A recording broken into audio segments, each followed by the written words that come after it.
دردونکې خبر پولیس درویش کلنې جنۍ سره د هغې د حفاظت په بانه غلط او ناروا کارونه کړي دي.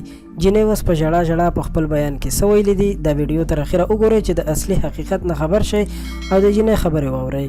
دوستانو، د پاکستان په ګوجرانوالا ښار کې یو جنۍ پولیسو ته شکایت کړی چې د دې جنۍ په علاقه کې یو څو لوفرانو هلکانو جنګ کړی و چې په یو بل باندې جامې هم شلولې وې، او بیا دې جنۍ پولیسو ته رینګ وکړو چې بیا د علاقې پولیسو هغه جنۍ تاڼې ته وغوښته او د پوښتنو او تپوسونو نه وروسته دغه جنۍ سره یې ناروا زیاتې کړې دی، او بیا پولیس والا د دې جنۍ نمبر خپلو ملګرو سره هم خورې کړي دي چې هغوی به هم دا جنۍ ډېره تنګوله او بیا به یې ورته ټلیفون کولو.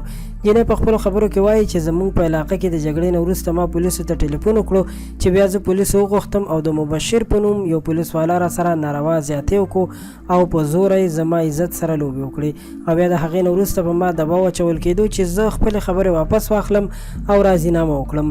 د داسې بې غیرته خلکو د لاسه ټوله پولیس محکمه بدنامه ده. هر چاته پکار دی چې د داسې ظلم خلاف اواز اوچت کړي.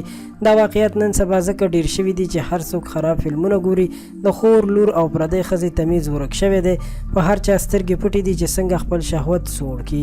الله پاک دې داسې ظالمانو له خپله سزا ورکړي. داسې خلکو ته ځکه ظالمان وایم چې دوی بالکل د انسانیت مستحق نه دي. الله پاک دې پرې خپل قهر نازل کړي چې د نورو خلکو لپاره د عبرت نشان جوړ شي چې بیا څوک د بل چا عزتونو سره لوبې نه کوي. دوستانو، ویډیو در سره لایک کړئ او له نورو تازه خبرونو او ویډیوګانو لپاره در سره خان کلیک چینل سبسکرایب کړئ.